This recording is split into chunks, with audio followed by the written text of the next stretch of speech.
Hello दोस्तों, बहुत बहुत स्वागत है आप सभी का गवर्नमेंट एजुकेशन में। मेरा नाम है जितेंद्र, आप सभी का स्वागत करता हूं।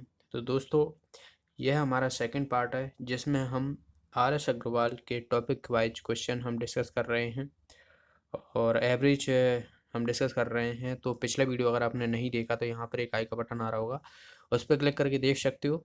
और आप लोग ज़्यादा से ज़्यादा लोगों तक पहुँचाएँ, क्योंकि ज़्यादा से ज़्यादा लोग रिस्पॉन्स करेंगे तो मुझे भी अच्छा लगेगा। तो अभी काफ़ी कम संख्या में लोग आप देख रहे हैं, तो ज़्यादा से ज़्यादा लोग तक शेयर करें। ओके, तो चलिए हम स्टार्ट करते हैं।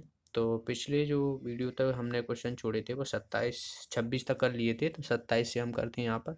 देखिए 27वें क्वेश्चन में क्या बोला गया है कि गणित में 28 छात्रों द्वारा प्राप्त अंकों का औसत 50 है। 8 छात्र विद्यालय छोड़कर चले गए और इनमें से शेष छात्र को औसत प्राप्त प्राप्तांक में 5 की वृद्धि हो गई। विद्यालय छोड़कर जाने वाले छात्रों का प्राप्तांकों का औसत कितना होगा।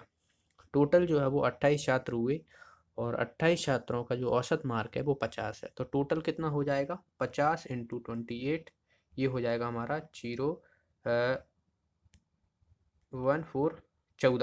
देखिए 50 है तो 50 को हम 100 मान के चल सकते हैं, तो 2 से हम डिवाइड करेंगे तो 1400 आ जाएगा।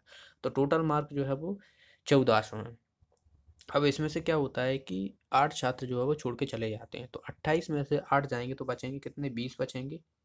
और इनका जो प्राप्तांक औसत है वो उसमें 5 की वृद्धि हो जाती है, यानी जो 50 था वो कितना हो जाता है, 55 हो जाता है। तो 55 लिख देंगे, तो इनका जो टोटल आ जाएगा हमारा, ये आ जाएगा 1100। अब देखिए, ये 28 छात्रों का, ये 20 छात्रों का है, तो बचे हुए 8 जो छात्र होंगे, तो इनमें से 14 में से जब 1100 माइनस करूंगा तो कितना आ जाएगा, यहाँ पर 300 आ जाएगा। तो ये 300 आ गया। ये कितने छात्रों का मार्क्स है, टोटल 8 छात्रों का, इनका औसत पूछा गया है, तो 8 से हम डिवाइड कर देंगे तो ये आ जाएगा 37.5। तो इसका आंसर कितना हो जाएगा, बी ऑप्शन। चलिए अगला क्वेश्चन देखते हैं। क्वेश्चन नंबर 28, किसी कक्षा के विद्यार्थियों का औसत जो है वो 68 दिया हुआ है और कक्षा में लड़कियों का औसत प्राप्तांक 80 है और लड़कों का जो है वो 60 है। तो कक्षा में कितने प्रतिशत विद्यार्थी लड़के हैं, ये पूछा गया है, लड़के हैं। तो आप कोई भी वैल्यू मान के कर सकते हो, 100 मान के कर सकते हो, 50 मान के कर सकते हो। प्रतिशत पूछा है तो सेम टू सेम वही वैल्यू आ गई। तो हम एक एग्जैक्ट वैल्यू मान के चलते हैं, 100 मान के चलते हैं कि जो टोटल छात्र हैं वो 100 हैं कक्षा में। ठीक है, 100 छात्र हैं। अब यहाँ से देखिए क्या बोला गया है कि लड़कियों का औसत प्राप्तांक 80 है, ठीक है, और लड़कों का जो है वो 60 है। तो मैंने माना कि जो लड़के हैं वो एक्स हैं, तो लड़कियां कितनी हो जाएंगी, 100 माइनस एक्स, क्योंकि टोटल जो है वो हमने 100 माना है। तो ये तो हो गए हमारे लड़के और ये हो गई गर्ल्स। तो अब हम टोटल जो है वो निकाल लेंगे। देखिए टोटल जो मार्क्स हैं वो कितना हो जाएगा, 6800, क्योंकि टोटल जो हमने विद्यार्थी माने वो 100 माने हैं। तो ये जो है 6800 जो है वो टोटल मार्क्स हो जाएंगे। अगर अब लड़कों के हो जाएंगे कितने, बॉयज़ हमने एक्स माना है तो 80x हो जाएगा, और लड़की कितनी मानी हमने, 100 माइनस एक्स, तो 100 माइनस एक्स। इनका जो औसत है वो कितना दिया हुआ है, यहाँ पर 80 दिया हुआ है। अच्छा, 60 जो है वो लड़के हैं और 80 का औसत दिया हुआ है। तो यहाँ से हमारा जो इक्वेशन बनेगा, 60x लड़कों का प्लस 100 माइनस एक्स ये लड़कियाँ हैं, जिनका औसत मार्क्स कितना है, 80 है। तो 80 से हम मल्टीप्लाई कर देंगे तो टोटल आ जाएगा, और हमारा जो टोटल था मार्क्स वो थे 6800। अब यहाँ से हम एक्स की वैल्यू निकाल सकते हैं। तो देखिए यहाँ पर किस तरीके से हमें करना है, तो ये हो जाएंगे 8000, ये 60 है, ये 80 है, तो माइनस का 20 ये बचेगा, और ये कितना हो जाएगा हमारा 8000। 8000 में से हम माइनस करेंगे 6800, ठीक है। तो 6800 जब हम करेंगे इसमें, तो ये आएगा हमारा 21, यानी ये आ जाएगा 1200, ठीक है। और इसे हम डिवाइड करेंगे तो x इक्वल टू कितना आ जाएगा, 60 आ जाएगा। जो माइनस इसमें भी आएगा तो माइनस माइनस कट जाएगा तो 60 आएगा। तो x की वैल्यू हमारी कितनी आ गई, 60 आ गई। टोटल जो छात्र थे वो कितने थे, 100 थे। तो इसमें से 60 जो है वो लड़के हैं और 40 जो है वो लड़कियां हैं। तो बस हमारा प्रतिशत जो है वो कितना आ जाएगा, 60 आ जाएगा कि जो 60% जो है वो लड़की हैं। आप इसे 50 वैल्यू भी मान के कर सकते हो, 200 वैल्यू भी मान के कर लोगे, सेम टू सेम यही आंसर आने वाला है। ओके, चलिए अगला क्वेश्चन देखते हैं। Question number 29। 120 छात्रों का औसत प्राप्त अंक 35 है। यदि उत्तीर्ण हुए छात्रों का औसत जो है वो प्राप्त अंक 39 है और अनुत्तीर्ण हुए छात्रों का 15 है, तो कितने छात्र जो है वो उत्तीर्ण हुए, यानी कितने छात्र जो है वो पास हुए। तो भाई टोटल जो छात्र हैं वो कितना है, 120 दिया हुआ है। इनके जो औसत मार्क्स हैं, औसत जो प्राप्तांक है वो 35 हैं। तो टोटल हम यहाँ से पता कर लेंगे। देखिए कितना आ जाएगा, 135, 35 दूना 70, यहाँ से लगा 7, और 35 और 7 जो है वो 42 होता है। तो 4200 हो गया ये। तो टोटल हमारा हो गया 4200 सभी के मिला के मार्क्स। अब यहाँ पर देखिए क्या बोला गया है, ये हमें याद रखना है 4200, मैं यहाँ पे लिख देता हूँ। अब यहाँ पे बोला गया है कि उत्तीर्ण छात्र हुए छात्रों का औसत प्राप्त 39 है। ठीक है, 39 है। अब टोटल जो अगर हम छात्र माने और अनुत्तीर्ण हुए, तो छात्र जो उत्तीर्ण हुए यानी जो पास हुए हैं उनको मैं x मान लेता हूँ। तो अनुत्तीर्ण कितने हुए, 120 माइनस एक्स, क्योंकि टोटल जो छात्र हैं वो 120 हैं, तो इसीलिए हमने ये मान लिया। तो अब देखिए यहाँ से x का हम मल्टीप्लाई करेंगे 39 में, क्योंकि जो है वो ये उत्तीर्ण छात्र हैं, प्लस 120 माइनस एक्स, ये कितने अनुत्तीर्ण छात्र हैं जो कि 15 हैं, और टोटल हमारे मार्क्स कितने आए थे 4200। तो इसके बराबर जो है वो 4200 कर दूंगा। अब देखिए यहाँ से ये 39x है और ये 15x है माइनस का, और ये कितना हो जाएगा, 15 दूना 30, यहाँ से लगा 3, 15 18, ये हो जाएगा 1800।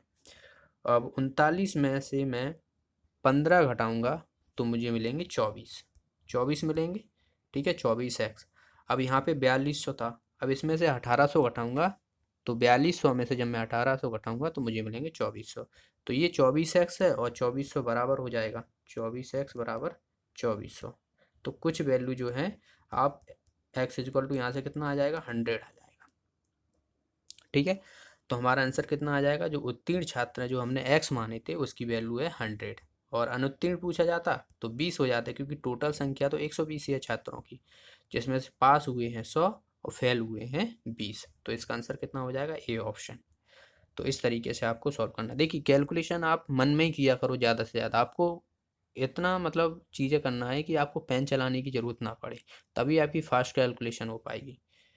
चलिए अगला क्वेश्चन देखते हैं। क्वेश्चन नंबर 30 की तरफ बढ़ते हैं कि किसी परीक्षा में छात्रों तथा छात्राओं का औसत प्राप्तांक 71 और 73 दिया हुआ है, और सभी को मिला के जो है वो 71.8 है।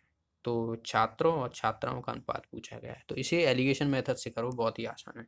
देखिए ये जो है वो छात्र यानी बॉयज़ हैं, और ये जो है वो छात्राएं यानी 73 गर्ल्स हैं। तो इन दोनों को मिला के जो औसत आ रहा है वो कितना आ रहा है, 71.8। तो इसमें से मैं इसे घटा दूंगा तो 0.8 बचेगा ये। ठीक है, 0.8 बचेगा, और 73 में से जब मैं 71.8 घटाऊंगा तो 1.2 बचेगा। तो ये जो है हमारा रेशियो आ गया बॉयज़ एंड गर्ल्स का। तो यहाँ से देखिए पॉइंट से पॉइंट कट जाएगा, 4 से कटेगा, 4 दिया 12 और 4 दूना 8। तो 3:2 जो है वो बॉयज़ और गर्ल्स का अनुपात है। तो इसका आंसर कितना हो जाएगा हमारा, ए ऑप्शन इसका आंसर हो जाएगा। चलिए अगला क्वेश्चन देखते हैं 31 कि 11 संख्याओं का औसत दिया हुआ है 10.9। इसमें से यदि प्रथम 6 संख्याओं का औसत दिया हुआ है हमें 6.5 और अंतिम 6 संख्याओं का दिया हुआ है 11.4, तो मध्य वाली संख्या है। देखिए टोटल जो हमें संख्या दी हुई है वो 11 हैं। ठीक है, 11 हैं। अब जो बीच वाली जो संख्या है वो उसका हमें, तो प्रथम 6 का दिया हुआ है, तो पहले हम क्या करते हैं, टोटल निकाल लेते हैं सभी संख्याओं का योग कितना है। 10.9 में 11 का मल्टीप्लाई करेंगे तो हमें जो वैल्यू मिलेगी 1109.9। ठीक है, 119.9 आएगी हमारी। तो इसे हमें याद रखना है, टोटल जो है कितना आएगा 9। अब हमें जो है प्रथम 6 का, तो 6.5 इंटू 6 कर देंगे इसका, तो इसकी वैल्यू जो आएगी हमारी 6×5 हाथ से लगा 3, 36 39, तो ये 39 आ गई। इसी तरीके से हमें किसका करना है, बची हुई 6 का, तो 6 11.4, तो इसका आ जाएगा 6 24, लगा 2, 6 2 8 और 68.4 जो है इसकी आर आ जाएगी। तो अब हम क्या करने वाले हैं, टोटल तो हमारी 11 संख्या हैं। अब देखिए इसमें ये 6 संख्या ये हैं, 6 संख्या ये हैं, तो टोटल मिला के कितनी हो रही हैं, 12 हो रही हैं। यानी इसमें जो बीच वाली संख्या है वो डबल बार काउंट हुई है। तो अगर मैं इन दोनों को जोड़ दूँ, 39 को और 68.4 को, तो ये जो है उसमें से 6 वाली जो संख्या होगी वो मुझे डबल बार मिलेगी। जबकि यहाँ पर जो 111.9 है, 11.9 तो ये जो है इसमें एक ही बार जुड़ी है। तो इन सब में से मैं इसको घटा दूंगा तो मुझे जो है वो बीच वाली संख्या मिल जाएगी। तो देखिए 68.4 और 39, ये हो जाएगा हमारा 68.4 और 39, यानी 4710 ये आ जाएगा। तो 107.4 आ गया। और टोटल जो हमारी योग था वो 119.9 था। तो इसमें से मैं घटा देता हूँ तो ये हमारा आ जाएगा, देखिए 5 और यहाँ से 2 1, यानी 12.5। तो भाई इसका आंसर आ जाएगा 12.5। तो यहाँ पर ये ऑप्शन जो है इसमें गलत दिए हुए हैं, आंसर तो हमारा 12.5 ही आएगा। ओके, तो इसका आंसर आ जाएगा 12.5। चलिए अगला क्वेश्चन देखते हैं। देखिए नेक्स्ट क्वेश्चन में क्या बोला गया है कि 4 धनात्मक औसतों का पूर्णांक का औसत दिया हुआ है 72.5। इनमें सबसे बड़ा जो पूर्णांक है वो 117 है और सबसे छोटा जो है वो 15 है। तो शेष जो पूर्णांकों का अंतर दिया हुआ है वो 12 दिया हुआ है। और जो बचे हुए जो शेष हैं उनका जो है वो पूर्णांकों का क्या पूछा गया है, सबसे बड़ा पूर्णांक पूछा गया है कि कौन सा है उसमें से जो शेष बचे हुए हैं। देखिए सबसे पहले हम क्या करेंगे, टोटल जो है वो योग निकालेंगे। तो 72.5 में मैं 4 का मल्टीप्लाई करूँगा तो 0 4 दूना 8 10 28 और 29, तो 290। तो 290 आ गया हमारा टोटल, 290। तो ये जो है वो 4 जो धनात्मक पूर्णांक संख्या हैं उनका योग है। तो मैं मान लेता हूँ कि a plus B plus C plus D, ये 4 जो है वो पूर्णांक है जिनका जो है योग है 290 है। अब इसमें से सबसे बड़ा जो है वो 117 है, जिसे मैं मान लेता हूँ कि ये a है, और सबसे छोटा मान लेता हूँ b है जो कि 15 दिया हुआ है। और दोनों का जो बचा हुआ डिफरेंस है c माइनस डी, उनका दिया हुआ है 12 डिफरेंस। अब देखिए इन दोनों की जगह में ए और बी की जगह 117 और 15 रख सकता हूँ, तो यहाँ से मुझे सी प्लस डी मिल जाएगा। तो 117 और 15 मिला के जो है ये कितना हो जाएगा हमारा, देखिए 7 और 5 12 3 1, यानी 132। और 132 इनका आ रहा है, तो इसको मैं 132 को जो है वो 290 से घटा देता हूँ। तो 290 से जब इसे घटाऊंगा तो 8 5 1, यानी 158 आ जाएगा। तो सी प्लस डी की वैल्यू हमारे पास 158 है और सी माइनस डी की वैल्यू हमारे पास 12 है। तो सी प्लस डी की वैल्यू हमारे पास 158 है और सी माइनस डी की जो वैल्यू है 12 दी हुई है। तो यहाँ से हम सी और डी की वैल्यू निकाल सकते हैं, और जो भी बड़ी आएगी वही हमारा जो है वो बड़ा होगा, जो कि हमारा आंसर होगा। तो यहाँ से देखिए 2c बराबर ये कट जाएगा, ये 0 6 7 1, यानी ये आ जाएगा हमारा 85। 2 से डिवाइड करेंगे तो 85 टाइम्स आएगा। तो सी की वैल्यू हमारी आएगी 85। ठीक है, 85 आ गई, तो इसका आंसर क्या हो जाएगा हमारा 85 आ जाएगा, जो कि इसमें दिया नहीं है। तो डी ऑप्शन इसका आंसर हो जाएगा, क्योंकि बाकी जो दूसरी वाली संख्या होगी वो छोटी होगी। 150 में से 85 घटाओगे तो 37 आएगा, यानी 73 आ जाएगा, जो कि छोटी है। और हमें पूछी गई थी कि जो शेष दो संख्याएं हैं उनमें सबसे बड़ा पूर्णांक कौन सा है, जो कि हमारा सी निकला, जो कि 85 दिया हुआ है। ओके, चलिए अगला क्वेश्चन देखते हैं। देखिए क्वेश्चन नंबर 33 के पढ़ते हैं। इसमें जो है वो ए तथा बी का औसत पूछा, औसत दिया हुआ हमें ए की पावर n प्लस 1 बी की power n plus 1 upon A N plus B की पावर n और ए की पावर n में प्लस दिया हुआ है। तो n की वैल्यू हमें निकालनी है। देखिए जब भी हमें कोई दो संख्याओं का औसत निकालना होता है तो हम क्या करते हैं, 2 से डिवाइड करते हैं। जैसे कि a और b दो संख्या हैं तो इनका मैं औसत देखूंगा तो a प्लस बी बाई 2 होता है। ठीक है, अब हम क्या करने वाले हैं, यहाँ पर देखिए दो संख्याएं दी हुई हैं a प्लस बी, तो इनका औसत जो है वो a प्लस बी बाई 2 होना चाहिए। अब जबकि इतना दिया हुआ है औसत, तो तो हमें जो है ए की एन की वैल्यू ऐसी रखनी है कि इसकी जो मान है वो ए प्लस बी बाई टू आना चाहिए। तो देखिए ऑप्शन से वेरीफाई कर लो, सबसे बेस्ट तरीका है, जीरो रख दो एन की जगह। तो ए की पावर जीरो रखोगे यहाँ पर, बी की power N zero plus one upon A की पावर जीरो प्लस बी की पावर जीरो। तो यहाँ से देखिए जीरो से जीरो कट यहाँ से हट जाएगा, तो ए प्लस बी तो ऊपर आएगा, और किसी भी पावर जीरो लगी हो उसका मान वन होता है, तो वन ये आ जाएगा, वन ये आ जाएगा। तो यहाँ से देखिए ए प्लस बी बराबर कितना आ जाएगा, टू आ जाएगा। तो बस यही हमारा आंसर आ जाएगा, आगे आपको चेक करने की बिल्कुल भी ज़रूरत नहीं है। तो एन की वैल्यू जो आएगी वो जीरो आएगी। चलिए अगला क्वेश्चन देखते हैं। Question number 34, A B C का औसत दिया हुआ है हमें, A plus B plus C, A B plus B C plus C A बराबर दिया हुआ है जीरो। तो A square plus B square plus C square का औसत पूछा गया है। तो देखिए औसत हमें जब भी निकालना होता है तो ए प्लस बी प्लस सी, इसका औसत दिया हुआ है एम, तो टोटल कितना हो जाएगा इसका, थ्री एम हो जाएगा, क्योंकि तीन संख्या है तो तीन से हम डिवाइड करेंगे तो इधर आ जाएगा। ठीक है, अब हमें क्या करना है, स्क्वायर करना है, क्योंकि हमें A square plus B square plus C square का औसत निकालना है, तो हमें जो है स्क्वायर करना पड़ेगा दोनों तरफ। तो इसका स्क्वायर करोगे तो ए प्लस बी प्लस सी का होल स्क्वायर जो होता है, तो उसका फॉर्मूला क्या बनता है, A square plus B square plus C square plus two A B plus B C plus C A बराबर, अब इसका है थ्री एम का स्क्वायर हो जाएगा, तो ये नाइन एम स्क्वायर हो जाएगा। अब हमें देखिए यहाँ पर जो वैल्यू दी है A B plus B C plus C A की वैल्यू दी हुई है जीरो, तो ये तो भाई जीरो हो गया बचा। अब बचा हमारा क्या, A square plus B square plus C square बराबर दिया हुआ है नाइन एम स्क्वायर। तो A square plus B square plus C square बराबर नाइन एम स्क्वायर। अब हमें इसका औसत पूछा गया है, तो हम औसत, ये तो योग दिया हुआ है इनका, औसत निकालना है, तीन संख्या है तो तीन से हमें डिवाइड करना पड़ेगा, तो ये कितना हो जाएगा, थ्री एम स्क्वायर। तो यही हमारा आंसर आ जाएगा। तो इसका आंसर हो जाएगा बी ऑप्शन। चलिए अगला क्वेश्चन देखते हैं। क्वेश्चन नंबर 35 की तरफ बढ़ते हैं। देखिए क्या कहा गया है कि पांच संख्याओं का औसत 18 है, एक संख्या छोड़ देने पर औसत 16 हो जाता है, तो छोटी संख्या क्या होगी। तो बहुत ही आसान है, छोड़ी हुई संख्या जो है, तो 18 गुणा 5, ये टोटल योग आ जाएगा, 18 पंजा 90। एक संख्या छोड़ दी है तो पाँच में से बची कितनी, चार, जिनका औसत दिया हुआ है 16, तो 16 चौक 64, तो ये हो गया।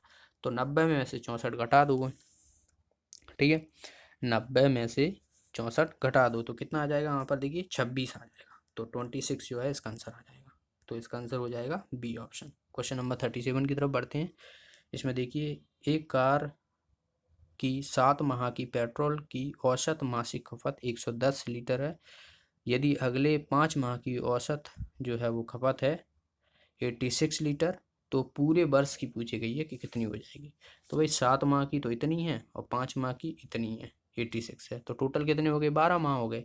तो बस हमें क्या करना है, 7 इंटू 110 और 5 इंटू 86, इन दोनों को जो है वो जोड़ना पड़ेगा हमें।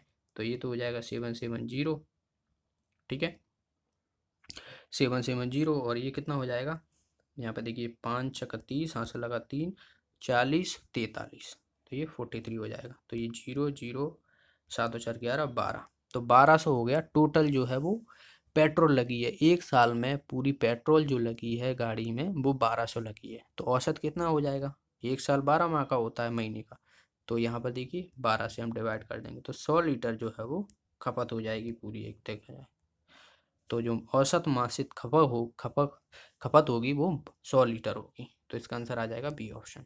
नेक्स्ट क्वेश्चन है, देखिए इसमें क्या कहा गया है कि एक वर्कशॉप में कार्यरत सभी कर्मचारियों का औसत वेतन 8,000 है। इनमें से 7 अभियंताओं का औसत वेतन 12,000 है, शेष कर्मचारियों का औसत 6,000 है। तो इस वर्कशॉप में कार्यरत सभी कर्मचारियों की संख्या कितनी होगी, ये पूछा गया है। तो भाई मैं मान लेता हूँ कि जो कर्मचारियों की संख्या है वो है एक्स, ठीक है, तो टोटल कितने हो जाएगा सभी कर्मचारियों का वेतन, 8,000 हो जाएगा, 8,000 एक्स, क्योंकि 8,000 जो है वो औसत है, तो 8,000 एक्स जो है ये टोटल हमारा वेतन निकल आया सभी कर्मचारियों का। अब इसमें से जो है वो 7 का दिया हुआ है 12,000, देखिए 7 का दिया हुआ है तो एक्स माइनस 7, 7 का दिया हुआ है 12,000, तो ये आ जाएगा 12, ठीक है।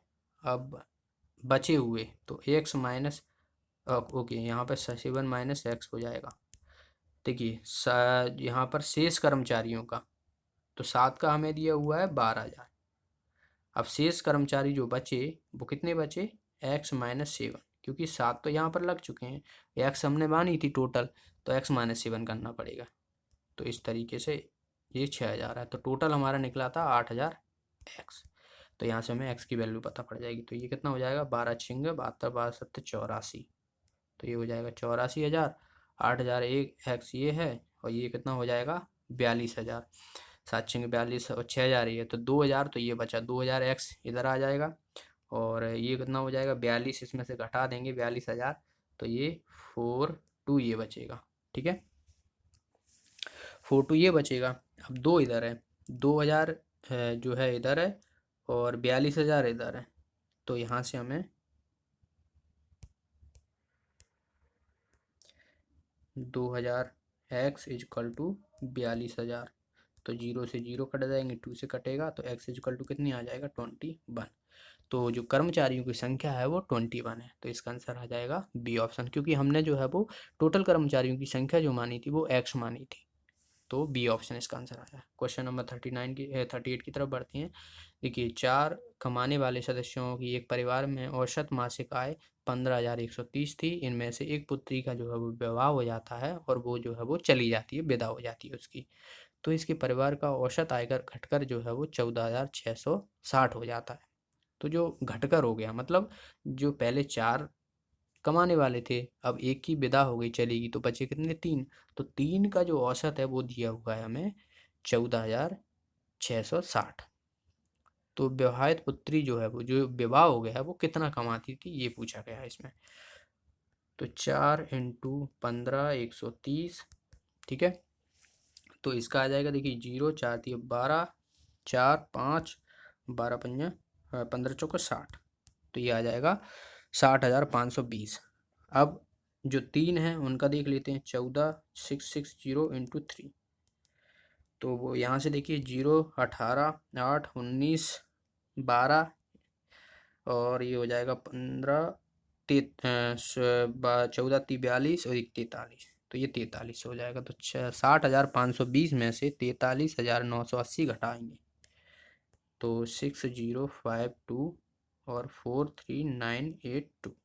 तो 0 4, यहाँ पे 5 बचेगा, 9 6 बचेगा, और 1 बचेगा। तो 16,540 जो है वो, जो लड़की विदा होके गई थी उसने इतने कमाए थे। तो इसका आंसर आ जाएगा C option. Question number next, question number 39 की तरफ बढ़ते हैं। इसमें कहा गया है कि एक व्यक्ति ए से बी तक x किलोमीटर प्रति घंटा की गति से चलता है, और वापस बी से ए के बीच जो है वो 22 किलोमीटर प्रति घंटा की औसत से लौट आता है। तो पूरी यात्रा का औसत जो है वो निकालना है। तो जब भी आपको डिस्टेंस, देखिए डिस्टेंस यानी दूरी जो है वो कांस्टेंट दी हो, बराबर दी हो, देखिए ए से बी तक जा रहा है और बी से ए तक आ रहा है, यानी डिस्टेंस तो हम हमारी बराबर है। तो ऐसे क्वेश्चनों में आपको सीधा सीधा फॉर्मूला याद रखना है, 2x by upon x plus by, ये वाला सीधा सीधा फॉर्मूला रखना है। तो इसका आंसर क्या हो जाएगा, बी ऑप्शन। ठीक है, बी ऑप्शन हो जाएगा। तो देखिए, ये फॉर्मूला भी बहुत निकालना कोई डिफ़िकल्ट काम नहीं है, बहुत आसान है। ये फॉर्मूला जो निकला हुआ है वो, जो डिस्टेंस है, डिस्टेंस 2 बार कवर हुई है, डी, और इधर से भी डी कवर हुई है। और आपको पता हो तो डिस्टेंस बराबर होता है speed into time. Average speed आपको निकालना है, डिस्टेंस हमने डी मानी है, तो डिस्टेंस हो जाएगी, देखिए 2d मान लेते हैं इसको। ठीक है, अब नीचे जो टाइम आएगा, क्योंकि स्पीड जब भी हमें क्या निकालना है, यहाँ पर औसत 4 निकालना है, तो डिस्टेंस औसत यानी स्पीड निकालनी है, तो डिस्टेंस अपॉन टाइम होना चाहिए। अब नीचे जो डिस्टेंस टाइम आएगा वो क्या होता है, टाइम बराबर होता है डिस्टेंस अपॉन स्पीड। तो डिस्टेंस हमने डी मानी थी, टाइम हमारा एक्स लग रहा है, इसी तरीके से दूसरे में भी हमें टाइम कितना लग रहा है, बी लग रहा है, और ऊपर कितना था 2d था। तो यहाँ से हमें डी से डी ये कट जाएगा, ऊपर जो है वो क्या पहुँच जाएगा, देखिए एक्स इधर और एक्स वाई नीचे आ जाएगा। तो 2 upon x plus by upon x by, तो एक्स बाई ऊपर पहुंच जाएगा, तो 2x by upon x plus by. तो बस यही फॉर्मूला जो है वो यही निकला है। तो वो डायरेक्ट आपको याद रखना है, फॉर्मूला मैंने आपको बता दिया कि किस तरीके से जो है ये निकला है। चलिए क्वेश्चन नंबर 40 है। देखिए एक व्यक्ति द्वारा कार नगर ए से बी तक 63 किलोमीटर से चलती है और जो है वो वापस जो है वो 42 किलोमीटर से औसत से वापस लौटती है, तो औसत चाल निकालना है। तो सेम टू सेम आपको यही फार्मूला लगाना है और ये फार्मूला लगा के जो है वो इसका आंसर आपको कमेंट बॉक्स में करना है। ओके, तो इसका आंसर आपको बताना है। सेम टू सेम मैं क्वेश्चन दूसरा जो 39 वाला वो करा चुका हूँ और इसको आपको खुद से करना है। तो आज के इस वीडियो में इतना ही। वीडियो अच्छा लगा तो वीडियो को लाइक और शेयर जरूर करें, ज़्यादा से ज़्यादा लोग जो है वो जुड़ें, तभी मुझे पढ़ाने में मज़ा आएगा, वरना है कंटिन्यूसली नहीं हो पाएगी ऐसे चीज़ों में, क्योंकि मोटिवेट होना बहुत ज़रूरी है। जब किसी भी चीज़ के लिए मोटिवेट मिले तो वो काम करने में भी अच्छा लगता है। तो ज़्यादा से ज़्यादा लोग जुड़ें, ज़्यादा से ज़्यादा तक लोग पहुँचाएँ, वीडियो को शेयर करें और जो भी साथी नए हैं चैनल को सब्सक्राइब कर लें, बेल आइकन पर जरूर प्रेस करें, जिसके माध्यम से आपको वीडियो का नोटिफिकेशन मिलता रहे। तो मिलते हैं अगली वीडियो में। Thanks for watching the video. Have a nice day.